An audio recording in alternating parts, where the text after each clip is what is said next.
মঙ্গলবার থেকে আসানসোল পৌর নিগমের স্বাস্থ্যকর্মীরা লাগাতার কর্মবিরতির পালন শুরু করলো। স্বাস্থ্যকর্মীরা মঙ্গলবার সকালে আসানসোল পৌর নিগমের সামনে বিক্ষোভ দেখান।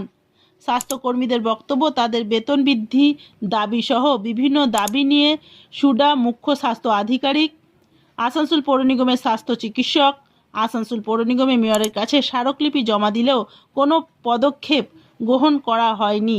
তাই বাধ্য হয়ে কর্মবিরতির ডাক দেওয়া হয়েছে। Green Asansol, clean Asansol.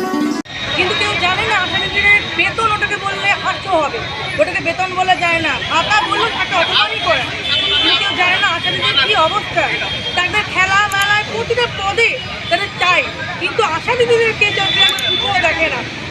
সবারই কিন্তু বাড়ছে বেতন, কিন্তু বেতন কি আসামিদের সেটা জানে না। বেতন কোথাও অর্থ কী, সব কিছুতেই বলছে আশাকে দরকার, এমনকি একের পর এক ট্রেনিং করিয়ে চলেছে, কিন্তু আশার কোনো মূল্য নেই। আশা সব জায়গাতে মূল্যহীন একটা হাতছড়ু। আমরা ফিল্ডে যাই, সেখান থেকে শিশু থেকে শুরু করে বয়স্ক পর্যন্ত শুরু করে সবাইকে দরকার আশাকে, কিন্তু আশার কী দরকার এই দুর্মূল্যের বাজারে, কিন্তু সে কে খবর রাখে না। দিনের পর এক একটা আশা, প্রতিদিন আপনারা তো শুনে থাকবেন যে আশা মারা যাচ্ছে। কেন মারা যাচ্ছে?